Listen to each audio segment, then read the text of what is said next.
see if we get audio this time. Audio's good. Audio's good. Our faces. All right.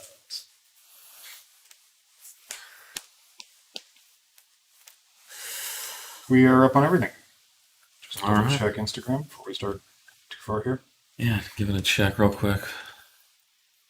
Says we're live. Looks like we're live. All right, we're good. All right, good morning, everybody. Thank you for joining us. The 034 Motorsport live chat, episode 68. 68. Getting up there. We're not going to retire, but we could. So I'm Javad Shadzi, CEO of 034 Motorsport, and this is Nate Stewart, Director of Engineering here at 034. Nate handles our software tuning program, among other things. Printer fixing. Fixing printers, keeping the Wi-Fi going. Got to make the printer jokes every time. Yep. So this is just a Q&A session, ask me anything style.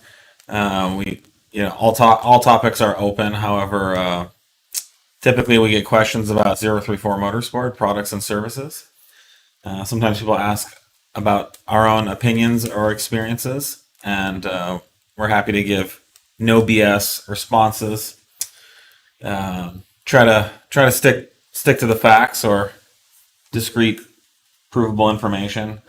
Definitely like to debunk myths and BS and things like that. So put your question into whatever format you're watching on right now, and we have a team assembling the questions and then porting them over to a little app on our phones. And Nate's not TikToking; he's actually moderating some of the questions as well. Sometimes doing some research. Yep. Nate's basically like Baba Booey on Howard Stern. Or is it Jack? No, he's Fred. Fred. Fred? Yeah, basically Fred. Wait, is Fred the guy that makes all the noises? Yeah. Okay. Peter. Nate's noises aren't that good, but his computer stuff's better. Sometimes people are like, why is that one guy just on his computer the whole time? I'm like, Bored. Just keep walking in here, fixing stuff. he's seen what's new on Facebook. Yep. All right.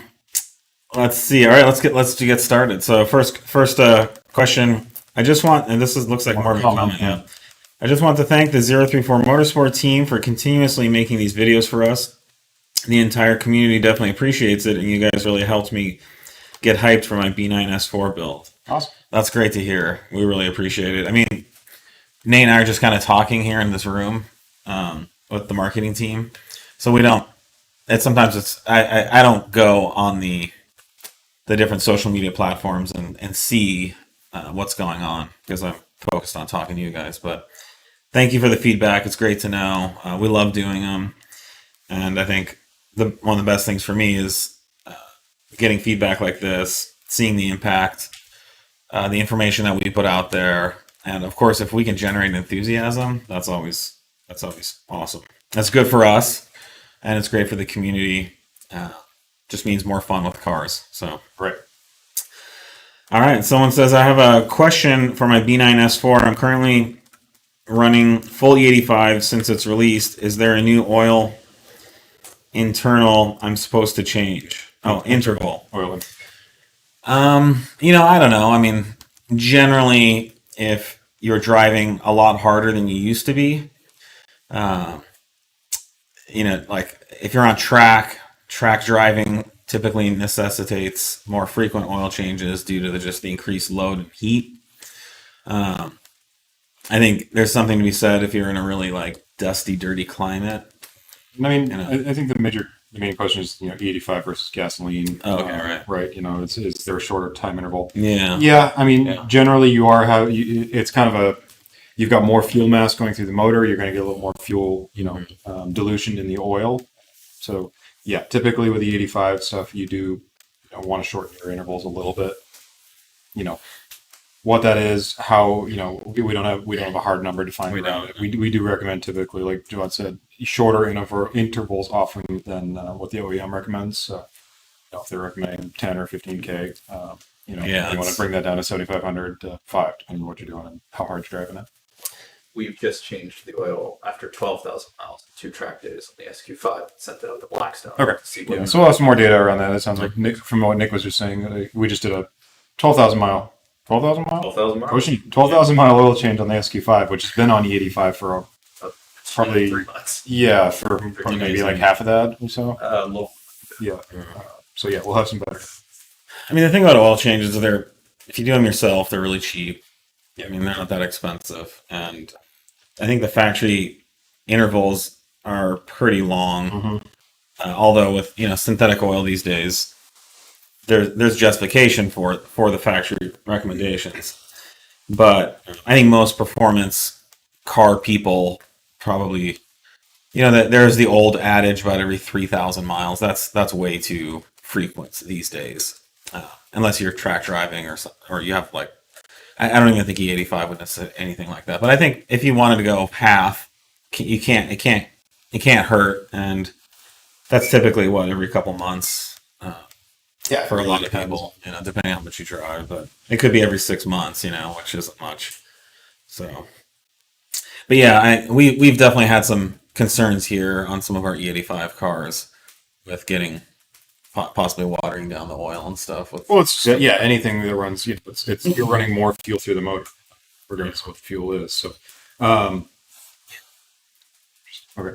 And then, this is kind of across the board with multiple manufacturers, depending on how they kind of design their user manuals and their setups. But, a lot of times, if you're towing or something like that, you've got a vehicle under sustained load for any given amount of time. There are multiple different service intervals. Our truck here, tracks the mileage, how much you're towing versus how much you're not, and will tell you, I think it's down to 3,000 miles if all you do is tow with it. And then up to 10,000 if you don't do any towing, I think is what that one is. So, yeah, it's oil changes. Kind of you got to kind of know your car, know your use. You can calibrate it to that. Yeah, and you can send oil out to be analyzed to give you a little bit more of a discrete data points when you're doing it. There's a comment about the B9 S4. Audi recommends 0W30, but for the SQ5 they recommend 5W40. I think that's just because it's a heavier car, bigger car. But the difference between 0W and 5W is almost nothing. And the 30 to 5, they're basically the same oil. So you could run them interchangeably. It's not going to matter. Now, if you're talking like going to like 2050 or something, that's a big jump. But that's such a small. That's like really incremental. So it can't hurt to run a little heavier weight oil if you want. Hey guys, are the cooling effects of E85 considerable enough to not need a front mount intercooler for Stage 1 B9 S4 Tune? Keep in mind this is a daily driver, no plans to race, just spirited driving and a launch here or there. The E85 is considerably more resistive to knock. It will handle it better. We still recommend, an intercooler is still recommended for E85. It's those temperatures. You're pushing more heat through the motor. It's not just an ignition event thing. Everything gets hotter.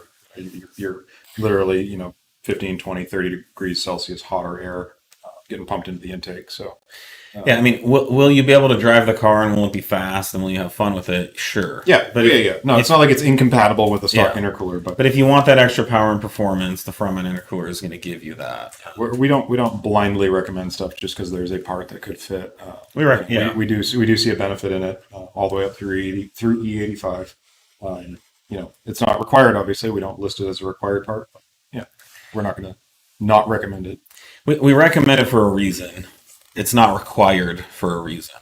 So, it's like, can I cook a good steak on a propane grill? Sure. Would it be better on a charcoal grill? Definitely. But you're going to eat nicely grilled steak in either instance, but you're going to get more performance with cooler air. There's just no replacement for that. Now, E85 is going to perform better as far as heat goes than, say, 91 to some amount. But it's not. It doesn't replace having an intercooler. So I'd recommend doing it if you want the most power and performance. If you're just planning on bombing around and hanging out and having fun, then you can definitely get away without it, which is why we recommend it, not require it. When is the tune update for B9 S4 coming?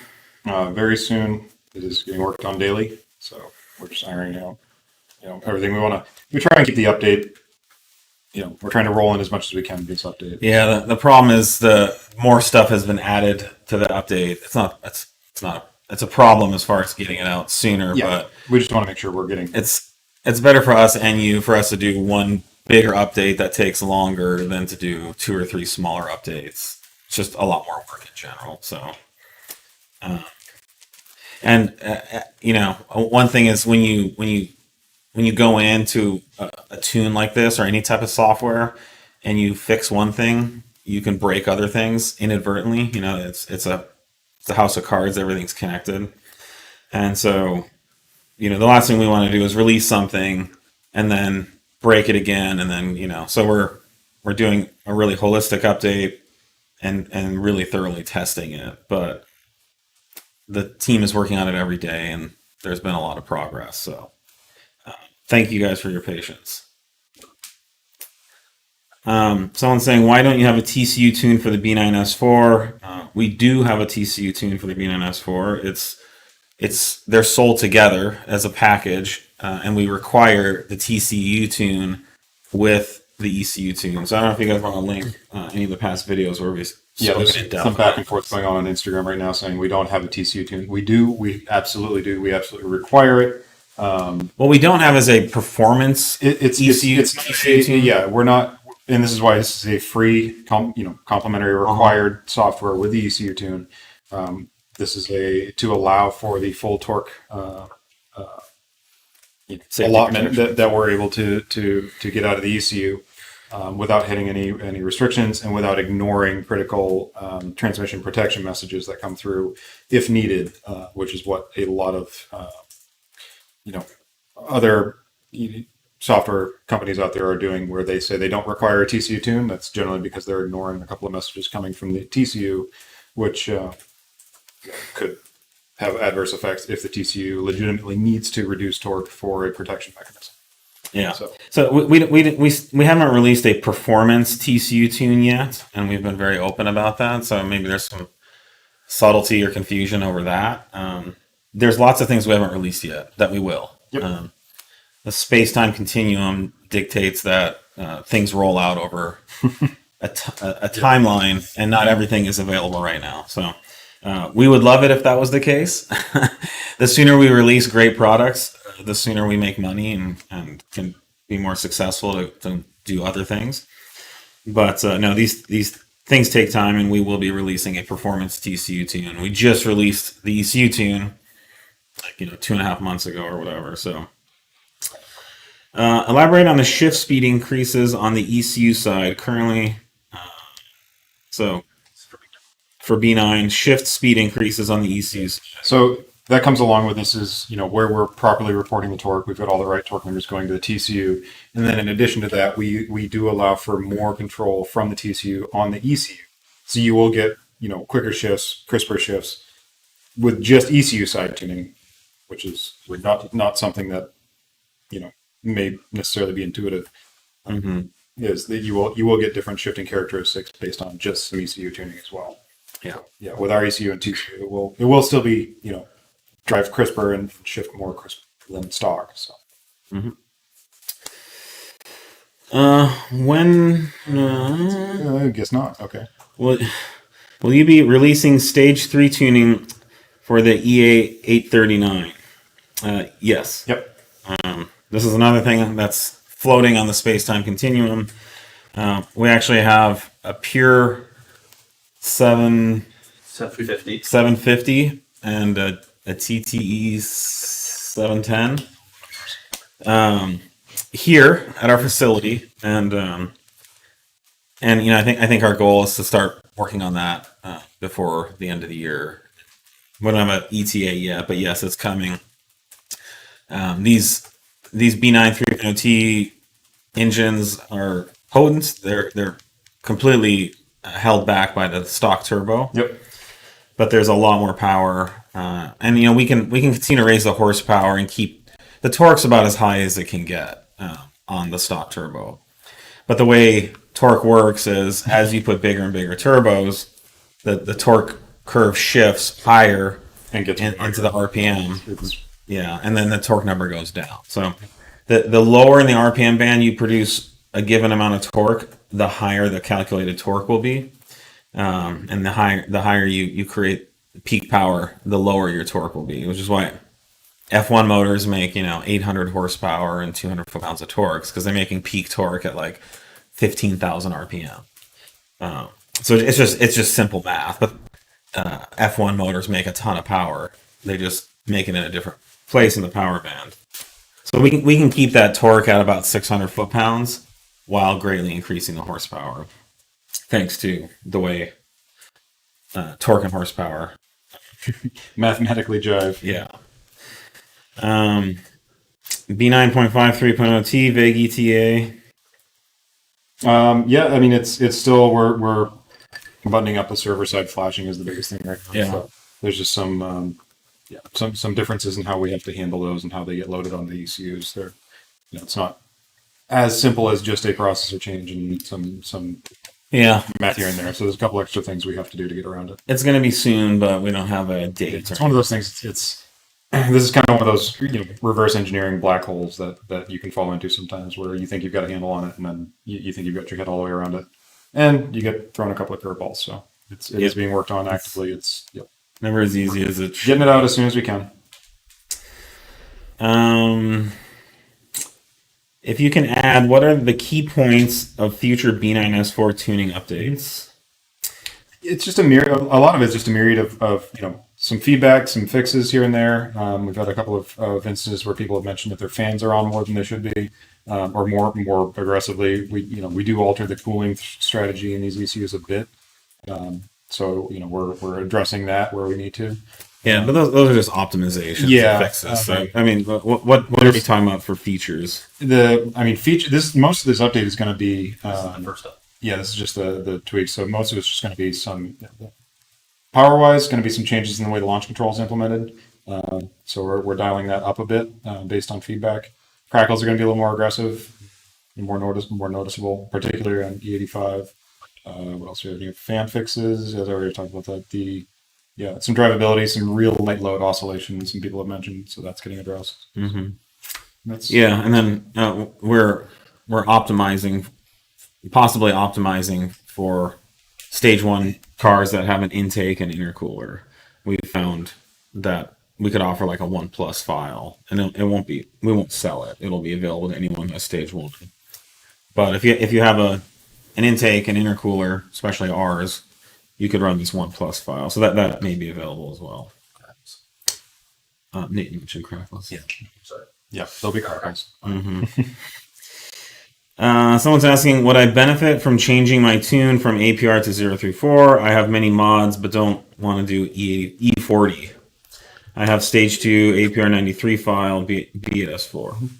Yeah, I mean, we think so. APR was the first to market, I don't know, 10 years ago or 8 years ago with a B8 3.0 T supercharged S4 tune. It was really bad initially.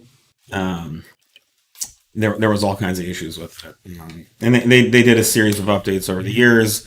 I think their last update was like 3 or 4 years ago, where was it even that recent? Yeah, they did. They did a refresh on it or something. I don't even know what they did.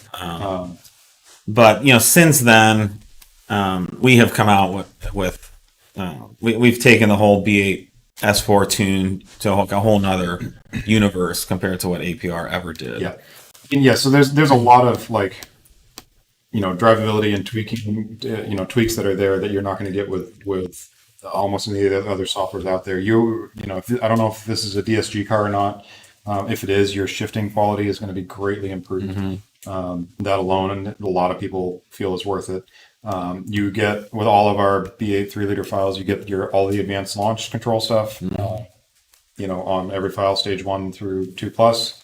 We have strategies that work both with full stock exhaust, or if this is a race setup, test pipes. So yeah, there's just a lot of, and you get all of the octanes. You can flash them at home. Yeah. You can flash yourself. You Yep. don't have to go into the dealer. You've got a super simple upgrade path, and yeah, same again with the transmission as well. You get all of our files that we have available for that transmission. Yeah. are available to you, so you get a lot more freedom to do what you want with your car when you want. Yeah, and I know you don't want to do E40, but you'll get it. Yeah, you'll have it If if you you're ever tempted, or you ever have a And if you got Itch a to kind of an try. open weekend where you don't have a lot going on, I recommend you mix up some E40 and put it in your tank and just go fuck some people up out there on the roads. It is dramatically different. Yeah. It's a lot more power. It's a lot smoother. It's just based on what you're able to do with that added octane. Yeah. Yeah, consider it a staycation, But I get it. Like, doing E40 day in and day out's, a little bit of a pain if you don't want to deal with all that. But that's the nice thing about our program is you can buy a cable, you can flash it yourself, and you can do these things and really have fun with the car. So there's a whole community around people running our tunes. If you have questions, there's literally hundreds and hundreds of people that could support you that know the tune practically as well as we do. And we do have an upgrade program. If you want to email tuning at 034motorsport.com, we'll be happy to give you a quote on Yeah, what it costs we upgrade. do discount if you're coming from anyone else's tunes. Yeah. But yeah, I mean, it's the difference between, some old B8 S4 tuning and kind of the latest and greatest full featured tuning that's out there. Yeah. With some of the fastest car and many of the fastest cars in the world running it. Can redline be raised on stock turbo stage 1 and stage 2 for B9 3.0T? I mean, It could be. it can be. We haven't found any reason to raise it. The turbo's pretty well out of steam. Yeah, I guess I would counter with why do you want to raise it? Because it's making that the stock turbo is way out of flow by stock redline. So by raising redline more, you're just producing more heat and making less power as you rev longer.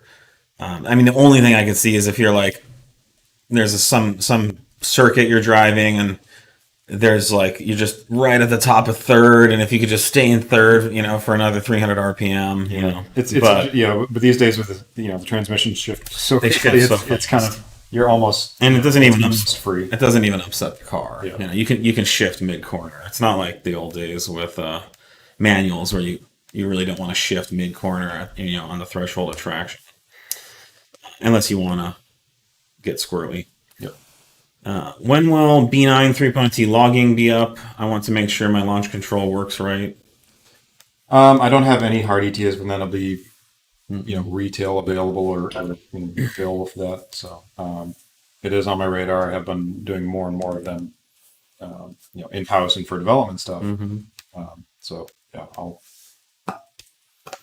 try and get something a little more official, but at this time I don't have any deadlines for that. Yeah.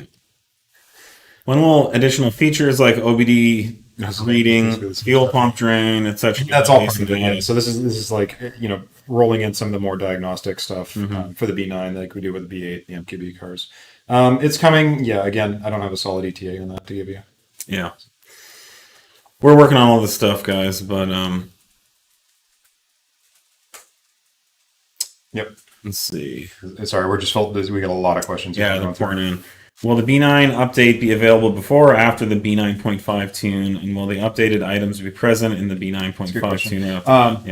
B9 update will probably be coming before the B9.5 tune. Yeah, because the B9.5 is right now being held up by our ability to flash the ECU as much as anything. So that's not an issue with the update. We've got a little more testing and hardening. We want to make sure it's done there.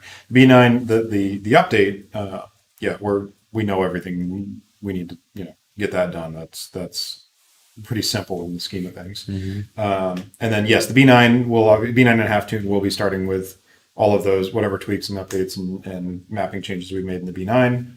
The B9.5 will start basically at that revision. So yeah, there's no reason we would start that without whatever we've adjusted, tweaked, or changed between that time. Hi guys, will the crackle tune be able to be turned off without going back to stock, then reflashing back? We don't offer this is a B9 SQ5. We don't offer a crackle tune. It's going to be basically the same as stock, where in comfort mode and everything, it's as it was, and then you turn on sport mode and you get some overrun crackling. It's going to be similar to that. We're the way the mapping worked out on our initial round. Some of those crackles were more muted than stock, or not really any different than stock. We had a lot of people requesting some more. So it's just going to be the same thing, where it's not going to be crackling all the time. It's going to be just like it was stock as far as switching on and off. Maybe for April Fool's next year, we should release like a crackle turn on, turn off feature, and it's like some earplugs. Like, if you don't like the crackles, put them in. And we've talked about this last weekend. Or you can give the earplugs to other people. It comes up a lot. Is like trying to make files that everybody likes is tough. Some people want more, some people want less, especially with stuff like crackles, where it's very much a personal preference thing versus a performance thing. For crackle. Yeah, I mean, a crackle knob would be good. If there was, are there any extra ECU inputs we could add a crackle knob? Paper. I'll see if I can add it to my advanced launch. The microtransaction. Oh, paper crackle? 500 crackles a month Yeah, for 50%. I like that. 169. The board would really like that. They're like, how many crackles did you sell? They're like half a cent each. Each pop is half a cent. They're like, can you make a pop 4 times instead of 3? That'd be like a 25% increase in revenue. Talk about, it'd be fun if people are like, say blah blah blah without saying blah blah blah. That'd be kind of interesting. That's what I thought this one was when I first started reading. Talk about B9 SQ5 parts without talking about B9 SQ5. Without insinuating that Nick stuck his Talk about B9 SQ5 parts without Nick initiating the question. Right. Oh, that's so we have ZTF wheels coming very soon. They're 21 by 10 ET32. They look amazing. They're on several of our cars here, but Nick's SQ5 has had them for a while. They look great. I know all the moms in my neighborhood are jealous. Same. Yeah. And then they easily fit 295 35 21s. So it's a ton of tire. It even looks like a lot of tire on the SQ5. We have our X34 intake coming, which is a work of art. You may not even want to install it. You may want to just get like a nice live edge table in your dining room and just put it right in the middle of that. But that is, I think, October-ish, October-November timeframes. And then we have some turbo inlet options, which fit the various 3.0T motors.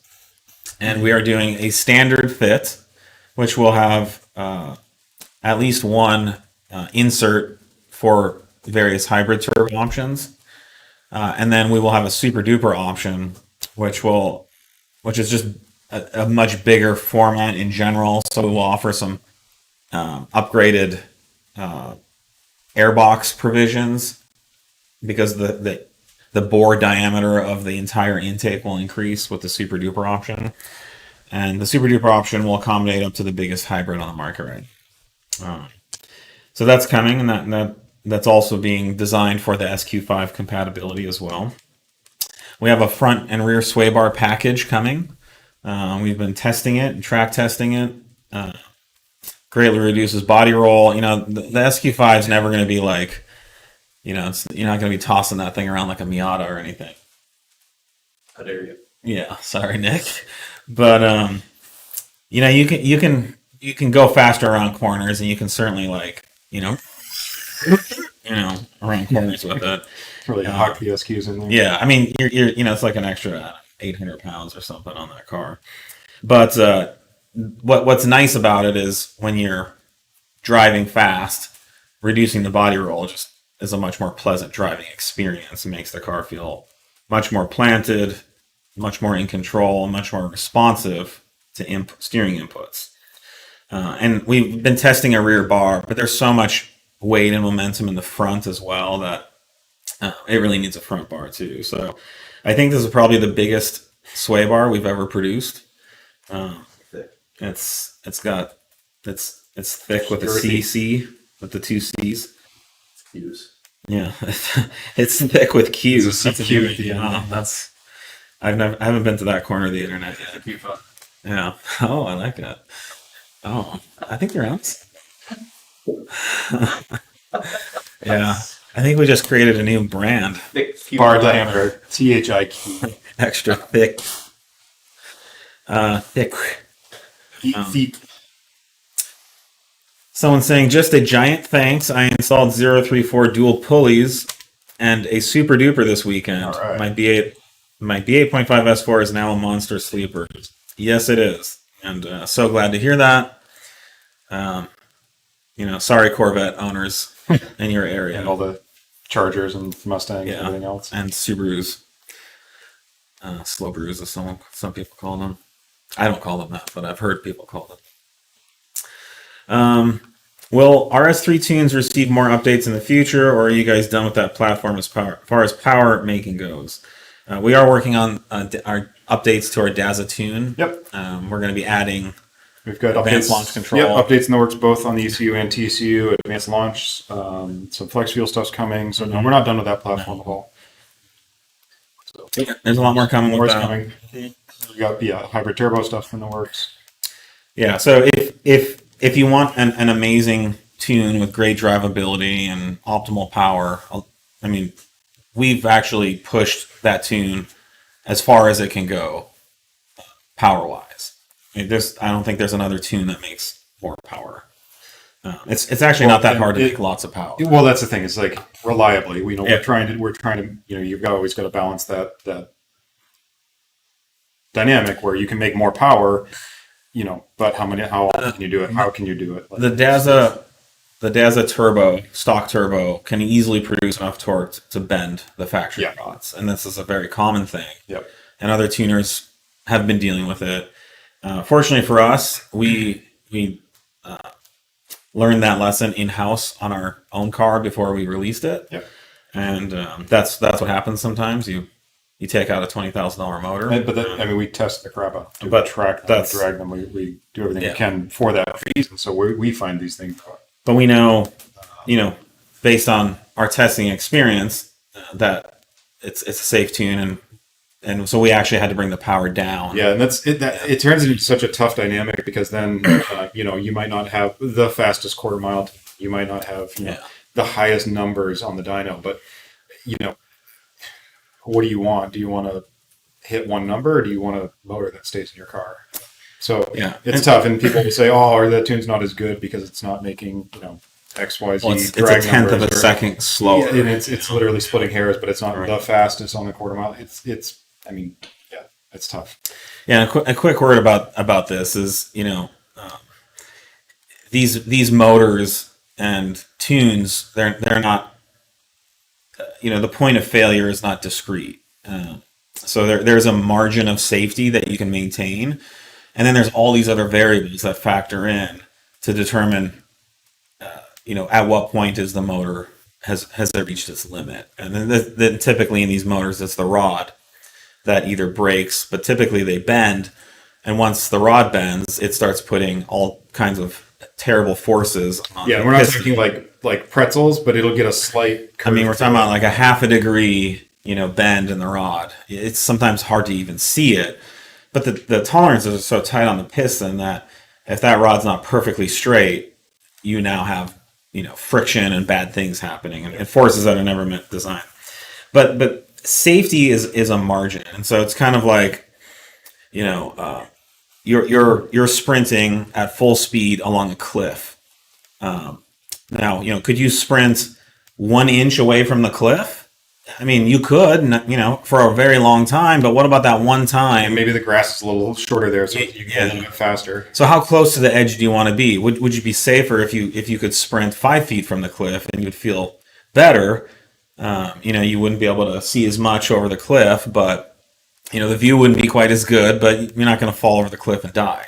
So our job as a tuner and calibrator, and any company that's trying to sell you a tune, is their job is to maintain a safe margin that accounts for all the variables. So we're talking the air temperature, how you drive it, how hard you're driving it, what kind of fuel you put in it, what kind of oil you have, a myriad of circumstances that we have to take all that into account. And the bigger the margin is, the safer it is. Now, what you don't want to do is have too big of a margin, because then it's like, well, you could be way over there, and 99.99% of the time, it's going to be fine. So you might as well get closer to the edge. But it's up to us to determine what's that margin. And so some of the tuners, you could go drag racing for 3 weekends and not blow up your motor, but you could the 4th time. Is that acceptable for the average user? Our goal would be to go drag racing 100, 500 times and not blow up your motor. So just because you see someone run a fast time doesn't mean that that's a safe tune, and it doesn't mean that they won't cross that margin of safety at some point in the near future. So, and it also, like, I've seen this come up, time and time again. If and when there are issues, is like, oh well, people turn off all these safeties with these tunes and dumb down all the OEM safeties, and that's, in our world, that couldn't be further from the truth. We implement every safety feature we can in these things to keep you on the road. The fastest car is going to be the one that gets across the line. And we're doing this level of power with all the safety. Yeah. So we're not removing or turning off anything in these ECUs that would impact the reliability of the tune or the safety of the motor. Mm-hmm. In your best words, how does the butt dyno compare between B9 S4 Stage 193 versus E85, or E85 versus stock? Metaphors are welcome. It's a big difference. I like metaphors. Yeah, I'll let you. Yeah. Let me see. Okay, it's the difference between. Well, I don't want to say our Stage 193 tune's like a McRib. It's not. Oh boy. But for the sake of this metaphor or this analogy, the performance you get is like having a McRib versus actual like baby back ribs with bones in them, like real bones, not fake meat shaped bones. No, it's a big difference. It's very noticeable. I think most people will feel that the power improvement on 93 or 91 is great and very noticeable. Mm-hmm. And I think most people will probably think this is how the car should have come. But E85, I mean, what's the horsepower? The delta on that one, it's like another 100 horsepower. It's huge, yeah. Yeah, so it goes from like, oh yeah, this is definitely quicker, this is fun. Yeah, no, this is how the car should have come, to like, holy shit, ripping my face off. The first few times. I mean, it's now a fast car. It's substantial difference. And then E85 versus stock. I mean, and it's deceiving too. Like, you got to look, and we struggle with this marketing wise on our dynos on the website. Is you got to look closely, because the scales have to change. With our E85 listing, so the curves actually look quite similar. But if you actually look at the numbers next to them, it's another 150 or whatever foot-pounds of torque. And maybe we should do one with like all of them on the same. I used to do that more, and people yelled at me because they were confused. Well, you can do that as they called it spaghetti groups, but yeah, we can do more of that. Sure, yeah. I mean, that's the problem. But if you want to, maybe we'll get some more up there that kind of more clearly emphasize those differences. Yeah, I mean, full E85 Stage 1 is silly. It's a riot. I remember years ago we had this local guy. He had Hennessy install a huge precision turbo. I think it was like an 80 or 90 mil. It was like a 1200 horsepower turbo. He had a Jeep. What was it? Jeep SRT. Was it an SRT? I think it was just one of the V8s he was trying to make. Like, maybe it was an SRT8. Yeah. No, it was like the performance Jeep Cherokee SUV thing of the time. This was like this was 10 years ago at least. Yeah, maybe like, no, we were here, so it would have been like 2012, 2013, like 10 years ago. and had some really terrible tuning, and so he wanted us to sort it out. Dangerous terrible tuning. Yeah, and I think it was probably making like 700 or 800 horsepower, but the drivability was terrible. I don't know what Hennessy was doing, but then when I drove Nick's SQ5, I was like, honestly, this thing's faster than that Jeep was. Yeah. And it's perfect. Like, it's OEM, you know, it's perfectly drivable. Certainly there's some optimizations we're making, but yeah, so I mean, that's just where we're at now. Is you can take a stock SQ5, flash it, put E85 in the tank, and it's retarded how fast it is. In all the good ways. Yeah. Good retarded. I'm looking to stiffen the chassis on my B8.5 S4. Do you have any products to go with? Yes. So we have a really nice strut brace, which replaces the factory strut brace. This is actually, I believe, this may have been our first B9 products. Hardware product. I think it was. It was certainly the first one that was knocked off. Oh yeah, it was knocked off immediately. Like actually knocked off, not just Like carbon copy, yeah. Like, logos, boxes, everything. So it's a 3-piece billet aluminum replacement for the factory. So the factory strut side bars are relatively thin wall extruded tubing that are kind of shaped. I think they're probably hydroformed or something. So they're perfectly they're functional, but ours is stiffer and it's much more attractive. And these are in stock, ready to ship. One that actually triangulates the link too. Yeah, it's fully triangulated. And then, you know, the car in general doesn't need a ton of stiffening. So yeah, I mean, most of it is going to be like the driveline inserts and things. It's more of a not necessarily chassis stiffening, but more driveline. Reducing some of the slop in the drive. So definitely, I recommend all our inserts. And then our various suspension components, sway bars, our springs, those will completely transform the car. And I've spent a lot of time driving B9s with our parts on them, and the feedback's been phenomenal from customers. And our B9 product line is the most complete on the market, and we sell a lot of B9 products. Yep. So. Definitely check out our whole line if you haven't. But for stiffening, this is all you really need to do. These newer chassis are, you know, every time Audi comes out with a new platform, it's like 30-40% stiffer than the last one. You know, so which when you drive like a B5, it feels like a noodle. You know, the chassis, you can feel it moving around. And the B5 was like 300% stiffer than like a B3. Yeah, you take a B3 or B4 out, you're like. It feels like I don't know. A lot of people aren't going to know the days where you couldn't like jack up a wheel on the car and open your doors. Like it was the doors wouldn't open. Never mind like lifting both sides of that wheel off the ground. Yeah, that's right. So if you put a jack by the rear tire and you jack the car up, the door just won't open. You know, like at all. Or and that was like if you happen to do it with the door open, you can never get that door. And the door will be closed. But that's like an RS2. I mean, that's what we're talking about. You know.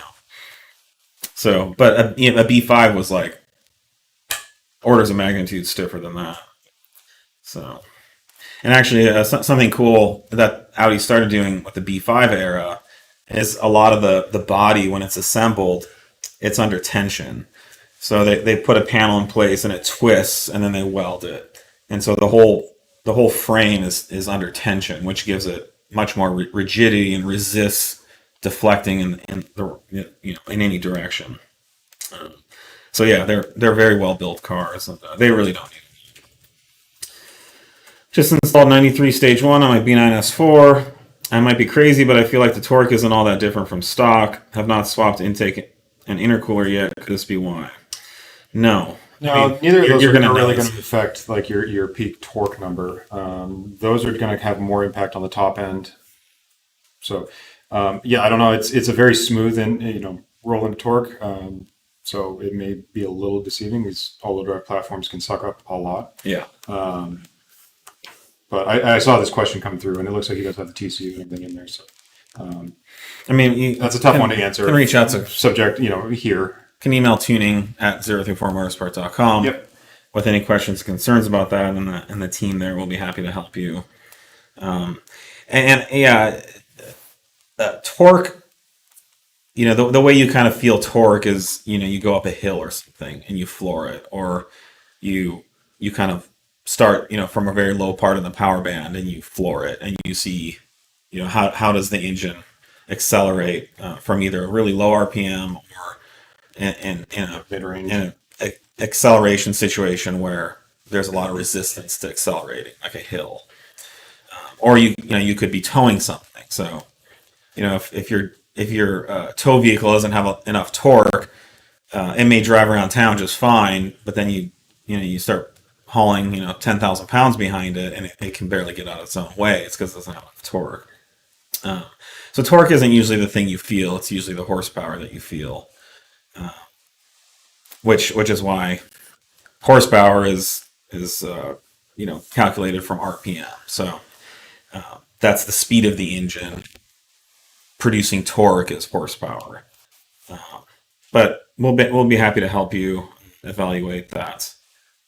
Someone else I saw on our Facebook group was talking about they had a similar thing, and apparently it's something about the fuel in Canada or something like that. I think that question. And there is a question. Yeah, right here. And maybe this is the same person. Someone says, I'm from Canada, and the more I look into it, the more I'm realizing that our gas isn't the best quality. I get my best quarter mile time running Petro Canada 94 fuel on the 91 tune. 91 fuel on the 91 tune is 0.2 seconds slower in the quarter mile.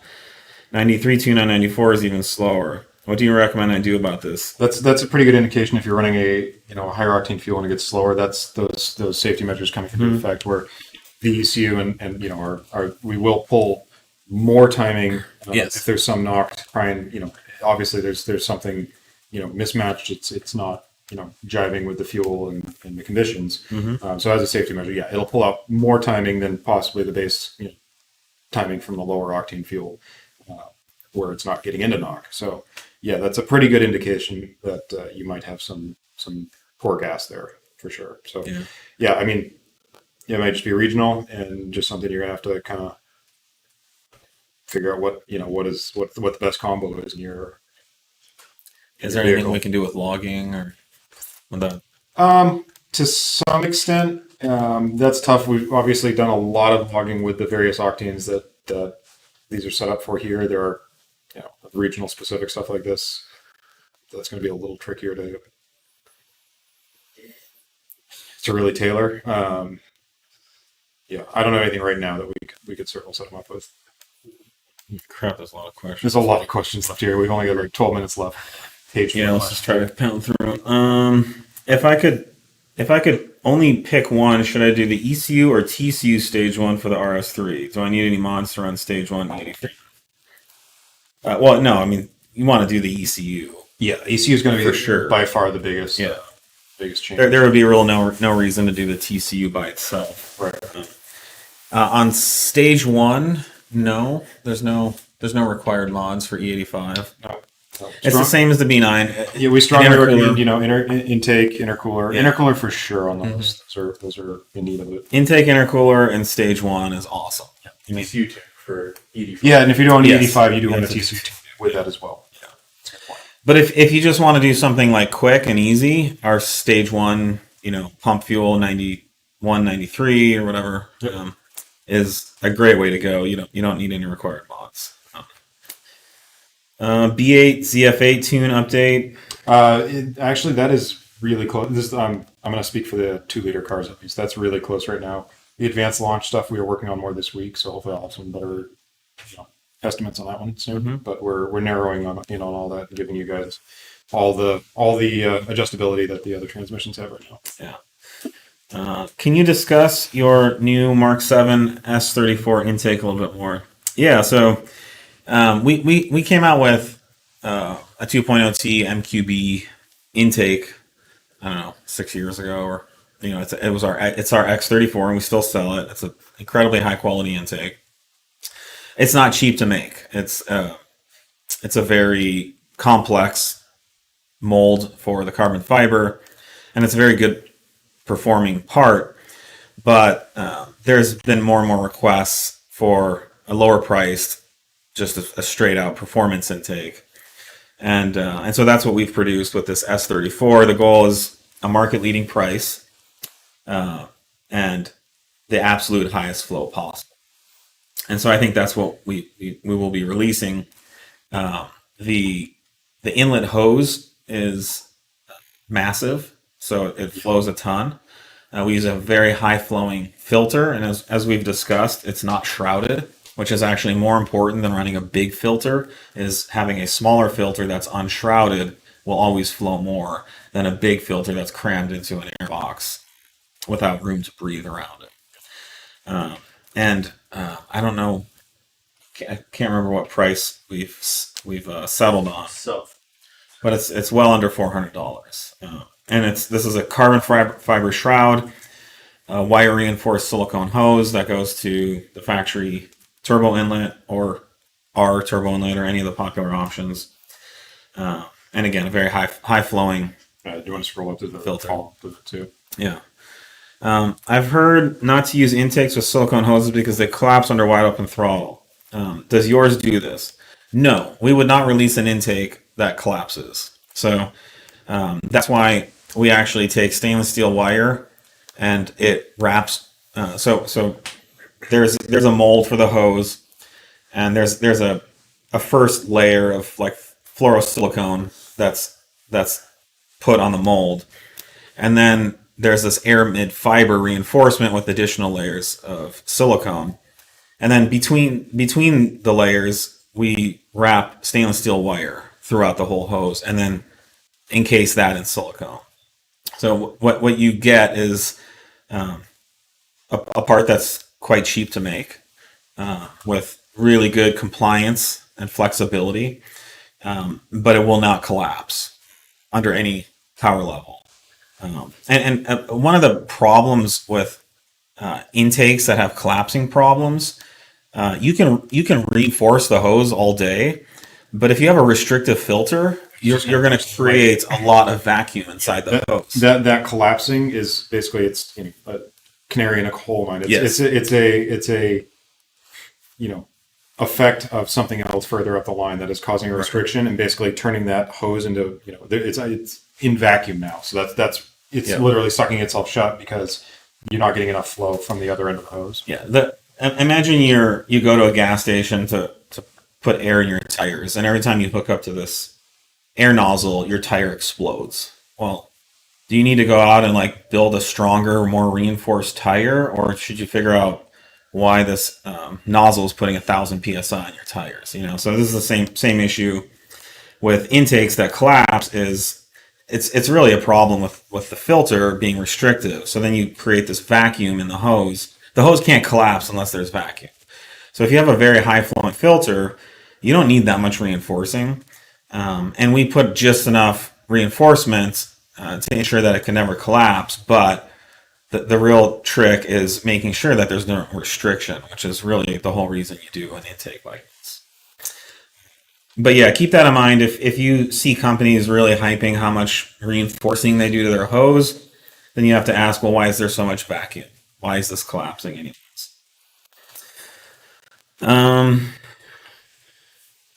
I've heard mixed reports on the B9 S4 aftermarket diverter valves. I know venting the atmosphere creates unmetered air. Any thoughts from you guys? So that depends on the vehicle. These aren't in this case, there is no meter in the intake in that regard. There's no mass airflow sensor. These are all pressure based on the intake manifolds. That said, they are controlled, and the ECU does maintain basically a known pressure in the intake, and it knows that it is recirculating that air in the turbo.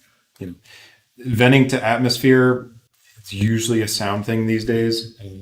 It's not going to. It's usually a hit in performance. That air that that turbocharger's already basically started moving is now just going out of the intake versus pushing it back into the inlet of the turbo.